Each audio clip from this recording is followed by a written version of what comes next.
everyone, this is Megan with Impact Launch, and we are continuing our video series on the critical shifts that we are seeing are necessary right now to not only respond to this crisis, but to also come out on the other side with a more equitable society, leveraging what's happening right now and what's opening up, leveraging the fact that our lives are being upended and that the pieces that were making up our former systems are now breaking down and leaving room for new systems in a more equitable society to emerge.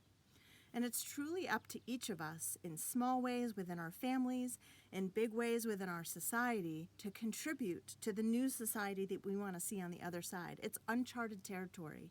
The path is unclear, and it's up to us to generate what we want to see. So we're going to talk a little bit today about the shift from me to we, or from independence to interdependence. So we're seeing the me, or the independence paradigm, still show up in ways from hoarding toilet paper and other supplies to whole states hoarding medical supplies and creating a life or death competitive situation. We're seeing it show up in ways where our society is saying, I need to take care of me and mine and my family, and lean away from each other rather than lean in this time of need. But we're also seeing shifts towards we, towards interdependence. The fact that we're all sheltering in place, whether we're at high risk or not, protecting each other, is a we paradigm. The fact that countries are sending each other supplies with handwritten notes, encouraging each other, is a we paradigm.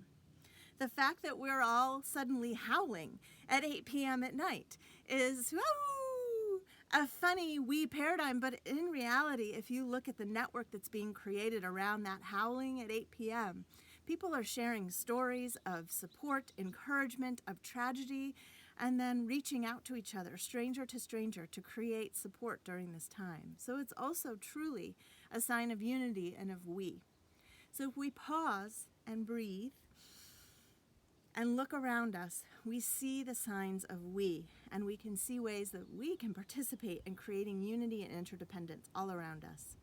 There are parent support groups coming together, not just to support one's own family, but to support each other during this time of trying to navigate uncharted territories of homeschooling. There's a group in Marin County, an education program, who completely had to do away with the way they were doing things before the crisis.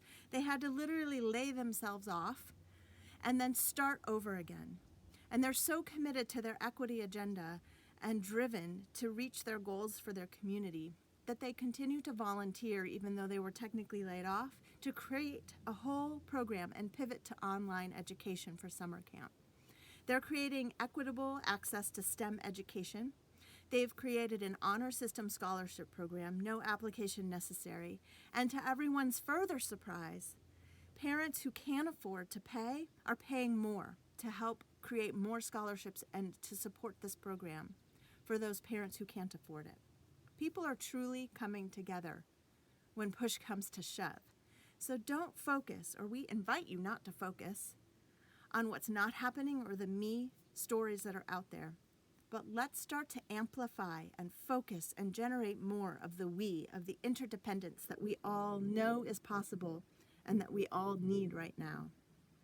That we story and narrative and paradigm can take us into the future. It can help create and generate the world that we want moving out of this.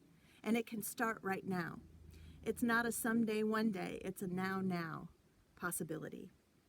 So we invite you on April 15th to join us for our virtual gathering of practitioners of radical transformational leadership from across the region, to come together and share more of these stories, to hear more about how your colleagues are generating this and other shifts in their work, how they're pivoting to meet this crisis in a conscious full spectrum approach, how they're using the tools to support themselves and each other, and how they're landing in their space of universal values at this critical point in this crisis. So please join us on April 15th. We would love to have you on. We would love to hear from you and share with you and other colleagues what we're seeing and hear what you're observing and seeing in action in your communities.